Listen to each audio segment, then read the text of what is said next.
العالمين والصلاة والسلام على رسوله الكريم نبينا محمد وعلى آله وأصحابه أجمعين أما بعد فأعوذ بالله من الشيطان الرجيم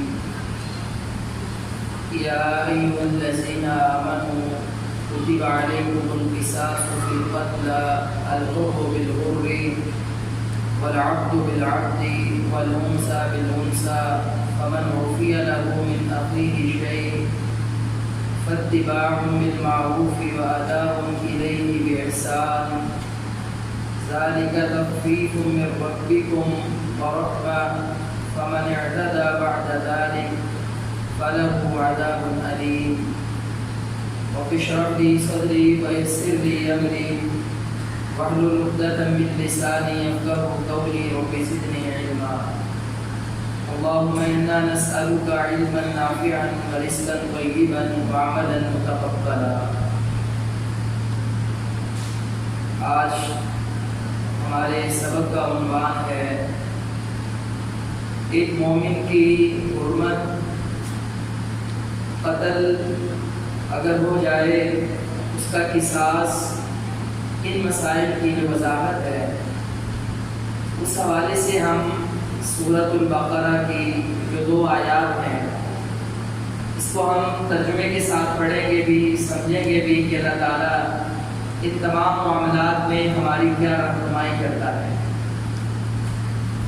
اللہ فرماتا ہے یا ایھا الذین آمنوا، اے وہ لوگوں جو ایمان لائے، کتبہ لکھ دیا گیا، فرض کر دیا گیا، علیکم تم پر، القصاص بدلہ لینا، فی القتلى مقتولوں کا، الحر بالحر آزاد کے بدلے میں آزاد، والعبد بالعبد اور غلام کے بدلے میں غلام، والانثى بالانثى اور عورت کے بدلے میں وہی عورت قتل کی جائے گی. فمن پس جو بھی عفی لہ جسے معاف کر دیا جائے، من اخیہ اس کے بھائی کی طرف سے، شیء کچھ بھی، فاتباع بالمعروف تو اچھے طریقے سے اس معاملے کا پیچھا کرنا ہے، وَأَدَاءٌ اور ادائیگی کرنی ہے یعنی دیت کی، الیہ بے احسان اس کی طرف اچھے طریقے سے.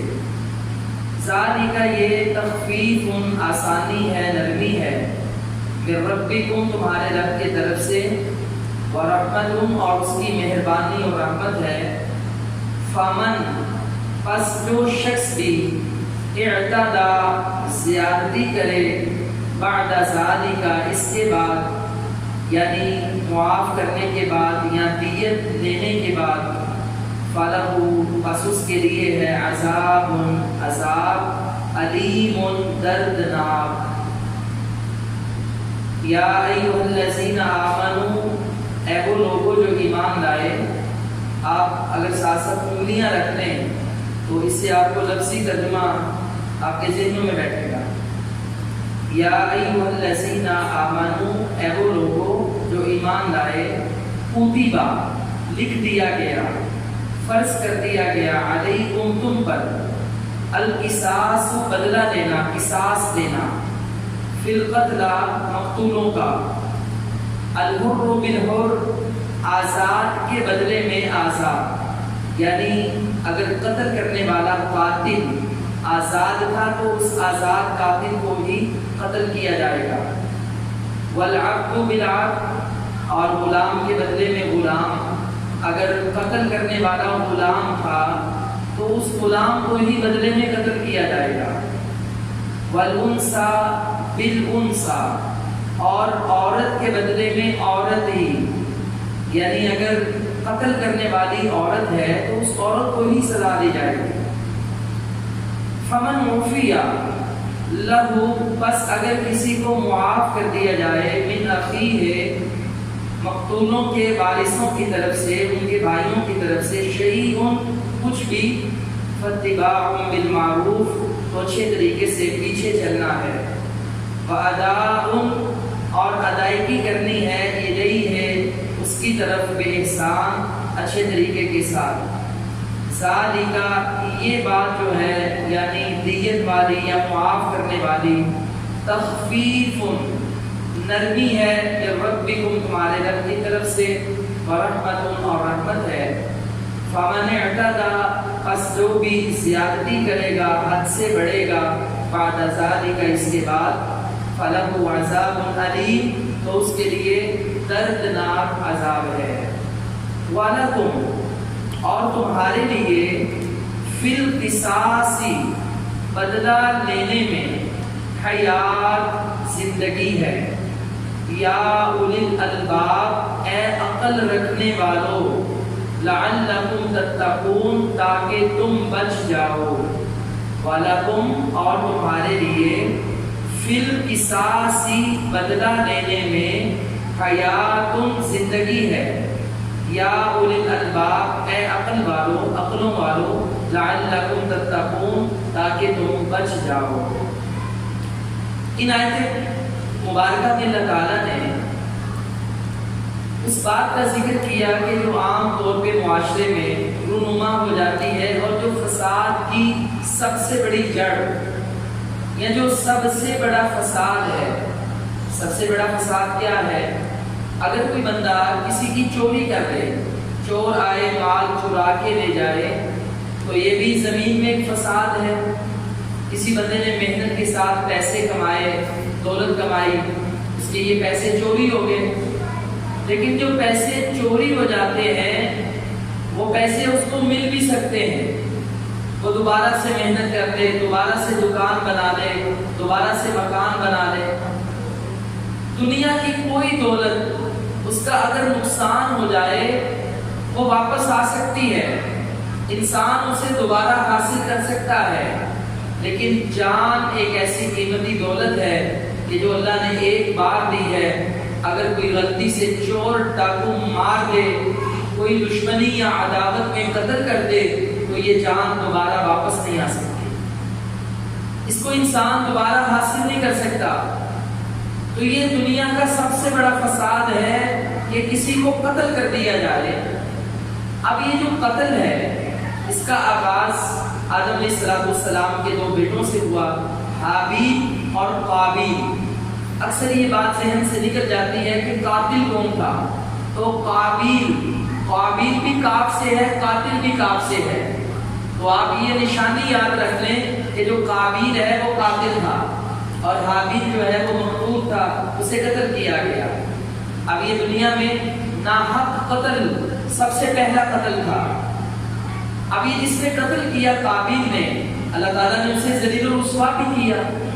اس کی سب سے بڑی ذلت یہ تھی کہ اسے سمجھ ہی نہیں آئی کہ یہ میں نے اپنا بھائی اپنے ہاتھوں سے قتل کر دیا ہے، اب میں اس کا کیا کروں۔ تو اللہ تعالیٰ نے کوے کے ذریعے سے انسان کی رہنمائی فرمائی کہ اس طرح گڑھا کھود کے مٹی میں دبا دے، تو اس سے بڑی اور ذلت کیا ہو سکتی ہے۔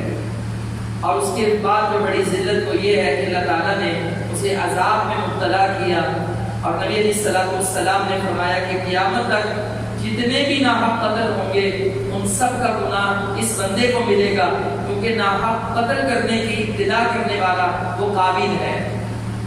قتل بہت بڑا گناہ ہے، قتل ایک بندے کا ہو یا ہزاروں بندوں کا ہو بہت بڑا گناہ ہے۔ پھر خاص کر مومن کا قتل، ایمان والوں کا قتل، کلمہ پڑھنے والے کا قتل۔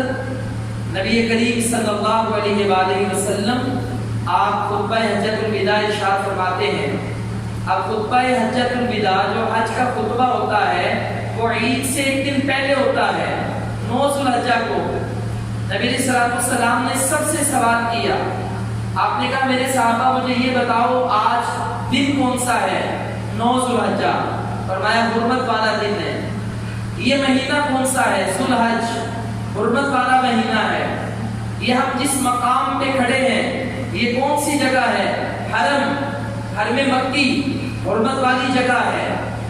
آپ نے فرمایا جس طرح آج کا دن حرمت والا، یہ مہینہ حرمت والا، یہ اللہ کا گھر بیت اللہ حرمت والا، اسی طرح ایک مسلمان کی جان، اس کا مال، اس کی عزت یہ تمہارے اوپر حرام ہے، اس کا خون تمہارے اوپر حرام ہے۔ اسی طرح اللہ تعالیٰ نے ایک مسلمان کی جان کی، اس کے خون کی عزت اور حرمت کو رکھا ہے۔ اس کے بعد نبی کریم صلی اللہ علیہ وسلم نے صحابہ کی تربیت فرمائی تو حضرت عمر رضی اللہ تعالیٰ عنہ نے بیت اللہ کا طواف کیا۔ اب بیت اللہ کا طواف کرتے ہوئے آپ کی نظر بیت اللہ پہ پڑی، آپ نے فرمایا اے بیت اللہ تیری حرمت بہت زیادہ ہے، تو بیت اللہ ہے، کعبۃ اللہ ہے، سب سے پہلا ارض اللہ پہ بننے والا رب کا گھر ہے، لیکن تیری حرمت ایک مومن کی جان سے زیادہ نہیں ہے۔ ایک مسلمان اور مومن کی جان، اس کی عزت، اس کی حرمت بیت اللہ سے بھی زیادہ ہے۔ اور یہ بیان کرنے والے نبی مکرم صلی اللہ علیہ وسلم ہیں، اس حدیث کو دہرانے والے جناب عمر بن خطاب رضی اللہ تعالیٰ عنہ ہیں۔ اللہ تعالیٰ نے آپ کی اور میری جان کی بڑی حرمت رکھی ہے، اس کی بڑی ویلیو ہے، اور اسی لیے اللہ تعالیٰ نے ہمیں آپس میں ایک دوسرے کو قتل کرنے سے منع کیا، اپنے آپ کو قتل کرنے سے منع کیا، خود کشی سے منع کیا۔ کہا تم یہ حرام موت نہیں مر سکتے، اگر کوئی بندہ خود کشی کر لے، وہ جس سے بھی خود کشی کرے گا کل قیامت والے دن جہنم میں اسے اسی سے سزا دی جائے گی۔ جس نے زہر سے خود کشی کی، اللہ اسے زہر دے گا، بار بار مرے گا، بار بار زندہ ہوگا۔ جس نے پسٹل سے یا چھری سے خود کشی کی، اللہ جہنم میں یہ اسے آلہ دے دے گا، وہ بار بار اپنے آپ کو مارے گا، بار بار زندہ ہوگا۔ یہ سزا ہے۔ اس لیے ایک مومن کی حرمت، اس کی عزت اللہ کے ہاں بہت زیادہ ہے۔ اللہ تعالیٰ انسانوں میں مومنین مسلمانوں کا دفاع کرنا چاہتا ہے، اور مسلمانوں کو ہی اس بات کا حکم دیا کہ جو کافر ہیں، جو تم سے جنگ کرتے ہیں، لڑائی کرتے ہیں، اللہ کے دشمن ہیں، ان کے ساتھ تم جہاد کرو، قتال کرو۔ اس کے علاوہ تم آپس میں ایک دوسرے کو قتل نہیں کر سکتے۔ یہ قتل کبیرہ گناہوں میں سے ہے۔ نبی صلی اللہ علیہ وسلم نے حرام کاموں کا تذکرہ کیا، ایسے حرام کام جو ہلاک کر دینے والے ہیں۔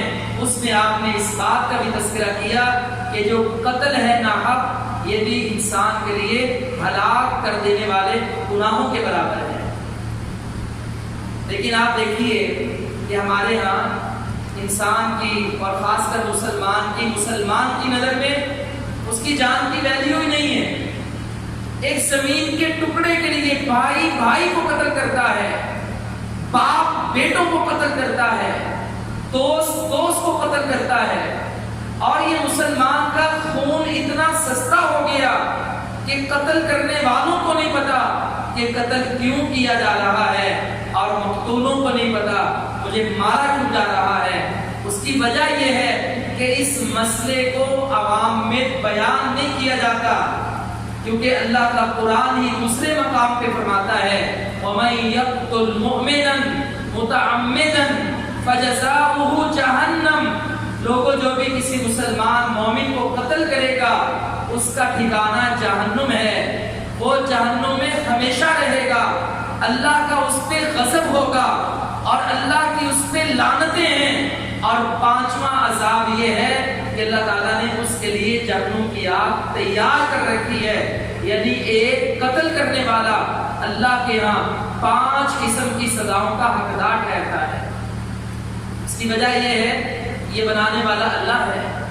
اللہ تعالیٰ جب اپنی مرضی سے کسی کو اٹھا لے تو اٹھا لے، کوئی اپنے آپ کو یا کسی کو کیوں قتل کرے؟ بڑے غصے آتے ہیں، بڑے جذبات بھڑکتے ہیں، لیکن قتل نہیں کر سکتے آپ کا غصہ، آپ کے جذبات اپنی جگہ پر۔ نبی کریم صلی اللہ علیہ وسلم ایک مجلس کے اندر ہیں، آپ نے اس مجلس میں صحابہ کرام سے سوال و جواب کا سیشن کیا، تو ایک صحابی نے کہا اللہ کے رسول اس بندے کے بارے میں کیا حکم ہے کہ جو اپنی بیوی کے ساتھ کسی کو بدکاری کرتے دیکھے؟ نبی علیہ السلام خاموش رہے۔ آپ نے کہا بھئی 4 گواہ لے کر کے آئے، قرآن کہتا ہے کہ بھئی کوئی کسی پہ تہمت لگاتا ہے تو 4 گواہ لائے۔ وہ کہنے لگا اللہ کے رسول دیکھا ایک آدمی نے اب وہ محلے داروں کو اکٹھا کر کے گواہ بنائے. آپ نے فرمایا بھئی اللہ کی شریعت میں یہی حکم ہے، باقی نئے حکم کا انتظار کر لو. ایک صحابی کھڑے ہوئے جن کا نام سعد ہے. سعد نے کہا اللہ کے نبی ایسی عورت کو قتل کر دینا چاہیے. صحابہ کرام نے کہا واہ کیا بات ہے، غیرت ہوئی نا سعد جیسی، کوئی کسی کو اپنے بستر پہ دیکھے تو اسے قتل کر دے. نبی علیہ السلام نے فرمایا تم سعد کی غیرت سے بڑا تعجب کر رہے ہو، کیا غیرت مند آدمی ہے، لیکن یاد رکھنا اللہ سعد سے بھی زیادہ غیرت والا ہے. اللہ تعالیٰ نے قتل کرنے کا حکم نہیں دیا، بے شک غیرت کہتی ہے قتل کر دو، لیکن رب نے حکم نہیں دیا. آپ دیکھتے ہیں ہمارے معاشرے میں اللہ تعالیٰ نے پھر لعان کا سلسلہ جاری کیا کہ یہ دونوں عدالت میں آئیں، قسمیں اٹھائیں، اور پھر آگے ایک نیا چیپٹر ہے. یہاں پر پسند کی شادی ہو گئی، پہلے کھلے ماحول دے دیے، موبائل فون دے دیے، کو ایجوکیشن دے دی، مخلوط نظام تعلیم دے دیا، اور بعد میں جب ان کا آپس میں کوئی غلط ریلیشن قائم ہوا تو اب باپ تیش میں آتا ہے، بھائی تیش میں آتا ہے، بیٹی کو بہن کو قتل کر دیتا ہے. آپ کیا سمجھتے ہیں ٹھیک ہے اس کی غیرت تھی، اس کی بہن کا جرم اور گناہ تھا، ولی کی اجازت کے بغیر شادی کر لی، لیکن جو کام اس نے کیا ہے قتل کرنے والا، یہ کام اللہ کی نظر میں کبیرہ گناہ ہے، ہلاک کر دینے والا گناہ ہے. شریعت نے اس کو اس بات کی اجازت نہیں دی ہے. قتل کرنا، قتل یہ کوئی عام بات نہیں ہے. تو پیارے بھائیو اللہ تعالیٰ نے اس کی بہت زیادہ حرمت، بڑی اس کی اہمیت، اس بات کا ذکر کیا. اب ہوا یہ کہ نبی صلی اللہ علیہ وسلم کی آمد سے پہلے عرب کا معاشرہ بڑا ہی بگڑا ہوا تھا. ایک بندے کا قتل ہوا، اگر ایک قبیلے والوں کا غلام قتل ہوا، وہ قبیلے والے اٹھتے اور جا کے ان کے آزاد لوگوں کو قتل کرتے. اگر ان کی عورت قتل ہوتی تو یہ اٹھتے جا کے دوسرے قبیلے والوں کا قاتل نہیں قتل کرتے تھے، بلکہ سارے قبیلے میں جا کے تباہی مچا دیتے. نتیجہ یہ نکلتا کہ لڑائیاں نسل در نسل، اور اصل قاتل بھی سامنے نہ آتے. اگر کسی آزاد بندے نے قتل کیا تو ان کے غلاموں کو مار دیا جاتا، عورت نے قتل کیا مردوں کو مار دیا جاتا. جب نبی علیہ السلام آپ دنیا میں تشریف لائے، قرآن مجید نازل ہوا تو اللہ رب العالمین نے لوگوں کی رہنمائی فرمائی یہ قتل کرنا، یہ تہلکہ مچا دینا، یہ ایک بندے کا قتل ہو پورے قبیلے ختم کر دینا، قاتل ایک تھا 10-15 کو ختم کر دینا، خاندانوں کو یتیم کر دینا. فرمایا ایسی بات نہیں ہے. یا ایھا الذین آمنوا کتب علیکم القصاص، اے ایمان والو اللہ تعالیٰ نے لکھ دیا ہے، فرض کر دیا ہے تمہارے اوپر، القصاص بدلہ لینا، فی القتلى مقتولوں کا. پہلا حکم اللہ نے یہ نازل فرمایا. آپ یہ آیت سنتے ہیں کتب علیکم الصیام، کتب کتاب سے ہے، کتابت لکھنا، یعنی یہ چیز لکھ دی گئی، فرض ہو گئی. اللہ کہتا ہے پہلی بات یہ یاد کر لو کہ تم نے اگر تمہارا کوئی بندہ قتل ہو جائے تو تم نے بدلہ لینا ہے. جس بندے نے قتل کیا ہے اس قاتل کو بدلے میں سزائے موت دی جائے گی، اسے قتل کیا جائے گا. اب کیا پورا خاندان قتل کریں گے؟ اگر ان کا غلام قتل ہوا، مارنے والا کوئی آزاد آدمی تھا، تو کیا یہ اسے قتل کریں گے یا اس کے بدلے میں کسی اور کو، مالی کو قتل کر دیں گے؟ نہیں. فرمایا الحر بالحر، اگر کسی آزاد بندے نے قتل کیا تو اس قتل کے بدلے میں قاتل کو ہی قتل کیا جائے گا. اس قاتل کی سزا اس کے باپ کو نہیں دی جائے گی، بھائی کو نہیں دی جائے گی. آپ نے بڑے بڑے واقعات سنے ہوں گے، دیہاتوں سے لے کر سیاسی قتلوں سے لے کر اور زمینی لڑائی جھگڑوں کے قتل تک. ایک بندہ ان کا قتل ہوتا ہے، 4 یہ مارتے ہیں، ان کا داؤ لگتا ہے، 5-6 یہ قتل کرتے ہیں، اور اس طرح نسل در نسل جہالت کے قتل چلتے جا رہے ہیں. اور آج بھی اس پڑھے لکھے معاشرے میں یہ جہالت اور یہ قتل نسل در نسل چلتے آ رہے ہیں. قوم کی تربیت نہیں ہے. فرمایا الحر بالحر، آزاد قاتل کے بدلے میں آزاد ہی قتل ہوگا. والعبد بالعبد، اگر کسی غلام نے آگے بڑھ کر قتل کیا جیسے حضرت عمر رضی اللہ تعالیٰ عنہ کو ابو لولو مجوسی نے قتل کیا، یہ غلام تھا حضرت مغیرہ بن شعبہ کا، تو خیر یہ تو اسی وقت ہی مر گیا.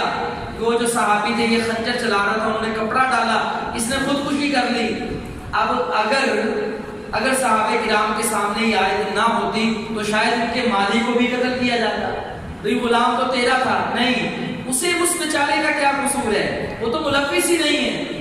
تو فرمایا اگر غلام قتل کرے تو غلام کو، اگر عورت قتل کرے تو عورت کو. تو یہ اللہ تعالیٰ نے اصول بیان کیا کہ قاتل کی سزا قاتل کو ملے گی، پورے خاندان کو نہیں ملے گی. جس نے قتل کیا اسے ہی قتل کیا جائے گا. اب اللہ فرماتا ہے فَمَنْ عُفِيَ لَهُ مِنْ أَخِيهِ شَيْءٌ.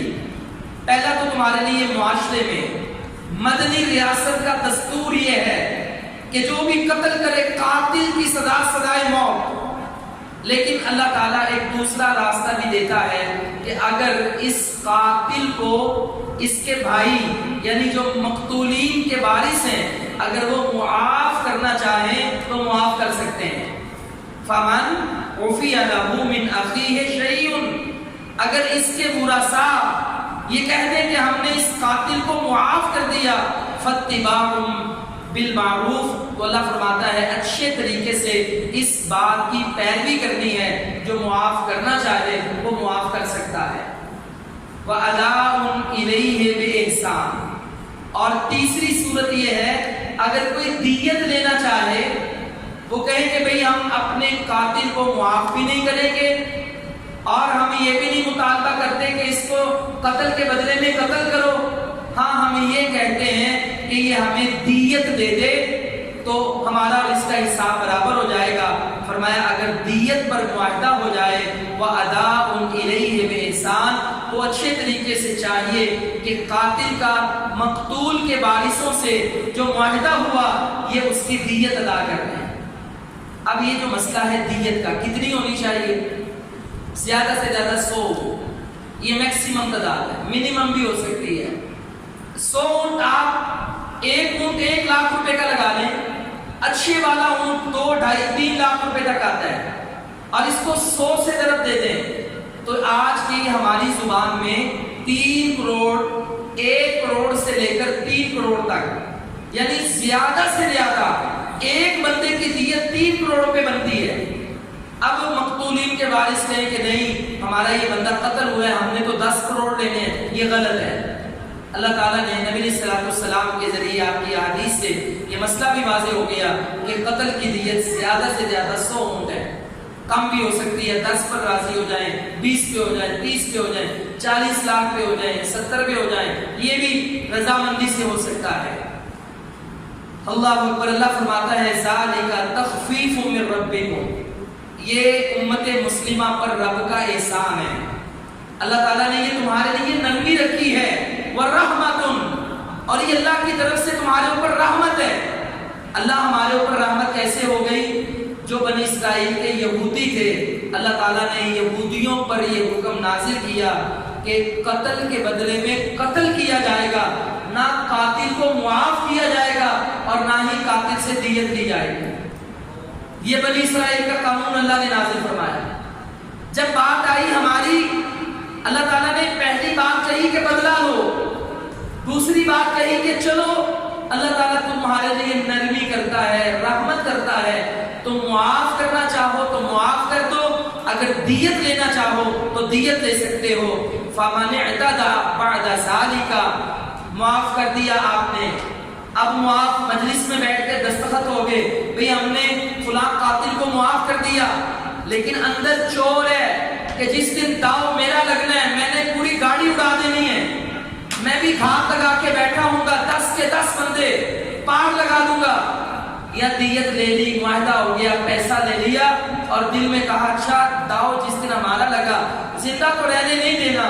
اللہ فرماتا ہے صلح کرنے کے بعد، معاف کرنے کے بعد یا دیت لینے کے بعد فَمَنِ اعْتَدَىٰ بَعْدَ ذَلِكَ، اگر اس کے بعد کسی نے زیادتی کی فَلَهُ عَذَابٌ أَلِيمٌ، تو معاہدہ توڑنے والا، زیادتی کرنے والا، اللہ تعالیٰ نے اس کے لیے دردناک عذاب تیار رکھا ہے. اب مجھے یہ بتائیے، اگر یہ قرآن مجید کی آیت آج کے دور میں جاہلوں کو، دیہات میں رہنے والوں کو، یا سیاسی جہاد کرنے والوں کو اور سیاست کے نام پہ شہید ہونے والوں کو اگر سمجھا دی جائے اور یہ آیت پڑھ کر اللہ کا ڈر پیدا ہو جائے، تو یہ جو ہمارے ہاں قتل ہوتے ہیں، چور چوری کرنے جاتا ہے، اپنی جان بچانے کی خاطر بندہ مار جاتا ہے، تھوڑا سا غصہ آیا تو قتل کر دیا، تو یہ معاشرے کی برائی اور یہ سب سے بڑا فساد ختم ہو جائے۔ اللہ رب العالمین نے اس کے اندر یہ چیزیں بیان کی۔ اب اگلی آیت میں اللہ تعالیٰ کیا فرماتا ہے؟ فرمایا وَلَكُمْ فِي الْقِصَاصِ حَیَاتٌ، اور تمہارے لیے ہے بدلہ لینے میں زندگی۔ یہ آیت اتنی پیاری آیت ہے، عرب کے سارے دانشور حیران ہو گئے، اتنی عظیم آیت کہ اللہ نے چھوٹی سی آیت میں پوزے میں سمندر کو بند کر دیا۔